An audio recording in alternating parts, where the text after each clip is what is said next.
வணக்கம் நண்பர்களே. எழுத்தாளர் யூமா வாசுகி அவர்கள் எழுதியிருக்கிற வேட்டை என்கிற சிறுகதையை இன்றைக்கி நம்ம பார்க்க இருக்கிறோம். கதையினுடைய தொடக்கத்தில் உஸ்மானி அப்படிங்கிற கூர்க்கிணத்தை சார்ந்த ஒருத்தர் திருமணத்துக்கு கிளம்பி போகிறார். யாருடைய திருமணத்துக்குன்னா அவங்களுடைய தங்கச்சி இருக்கிறாங்க பினு, தங்கச்சியினுடைய மகள் ஷக்கீலா அவனுடைய திருமணத்துக்கு கிளம்பி போகிறாரு. உஸ்மானி மட்டும்தான் போகிறாரு. ஆனால் வீட்டில் இருக்கிற உஸ்மானியனுடைய மகன் பொனாச்சா வரல. அவன் தண்ணி அடிச்சுட்டு வீட்லேயே படுத்து கிடக்கிறான். ஏன்னு கேட்டிங்கன்னா, இந்த ஷக்கீலா, இந்த அத்தை பொண்ணை அவன் ரொம்ப உயிருக்கு உயிராக விரும்பினா. சின்ன வயதுலேருந்தே அவளை தான் கட்டிக்க போகிறோம் அப்படின்னு மாதிரி வீட்டில் எல்லோரும் கிண்டல் பண்ணிகிட்டு இருந்தாங்க. ஆனால் இப்போ அவள் வேறு ஒரு பணக்கார வீட்டு பையனை திருமணம் பண்ணிக்கிற சூழ்நிலை வந்துடவே அந்த காதல் தோல்வியின் காரணமாக பொனாச்சா வீட்லேயே தண்ணி அடிச்சுட்டு படுத்து கிடக்கிறான். இப்போ உஸ்மானி கிளம்பும்போது தான் இடுப்பில் இருக்கிற பெல்ட்டு, அது இருக்கிற கத்தி, அது மட்டும் இல்லாமல் இவர் சிறுநீர் பிரச்சனை இருக்கிறதால அந்த சிறுநீர் பிடிக்கிறதுக்கான ரப்பர் குடுவை இதையெல்லாம் எடுத்துகிட்டு கிளம்புறாரு. அப்போ அவன் சொல்கிறான், அப்பா நீ திரும்பி வரும்போது நான் வீட்டில் இருக்க மாட்டேன்ப்பா அப்படின்னு பொனாச்சா சொல்கிறான். இப்போது ஒரு இருவேறுபட்ட மனநிலையில் இந்த திருமணத்துக்கு இவர் கிளம்பி போகிறாரு. அவங்க தங்கச்சி பினு இவங்களை வரவேற்கிறாங்க. தங்கச்சி வீட்டுக்காரராக இருக்கிற ராசையா அவனும் இவங்கள வரவேற்கிறான். ஆனால் அந்த வாக்குறுதியை மீறிட்டோம் அப்படிங்கிற வருத்தம் அவங்க ரெண்டு பேர்ட்டையும் இருக்குது. அப்போது தங்கச்சி சொல்கிறா, அண்ணா நீங்கள் வரமாட்டீங்கன்னு நினச்சேன் அப்படின்றா.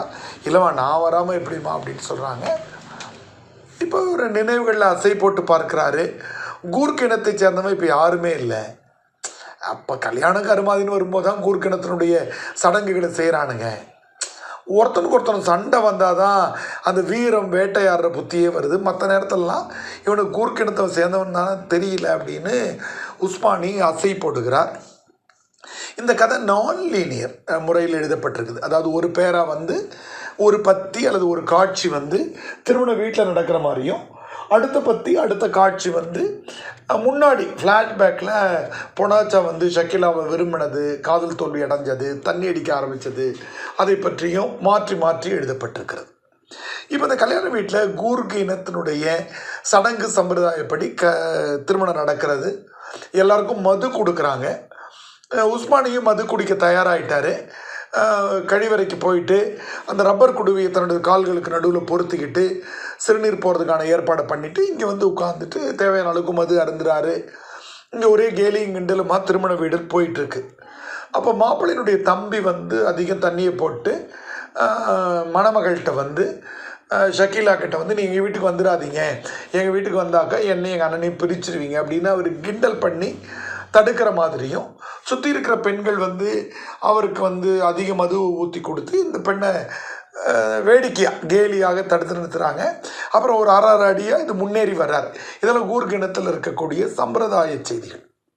கதையினுடைய நிறைவா மணமேடையில் ஒரு 6 மரங்கள் வரிசலாக நடப்பட்டிருக்கிறது. அதுக்கு மாலையெல்லாம் போடப்பட்டிருக்கிறது. பக்கத்தில் மணமகன் நின்றுட்டு இருக்கிறாரு. அந்த மரங்களை தாய் மாமனாக இருக்கிற உஸ்மானி ஒன்று ஒன்றா வெட்டணும் அவங்க சடங்கு பிரகாரம். அவர் அப்படியே வெட்டிக்கிட்டே வராரு. இப்போது உஸ்மானியின் கண்களில் வேட்டைக்கலை.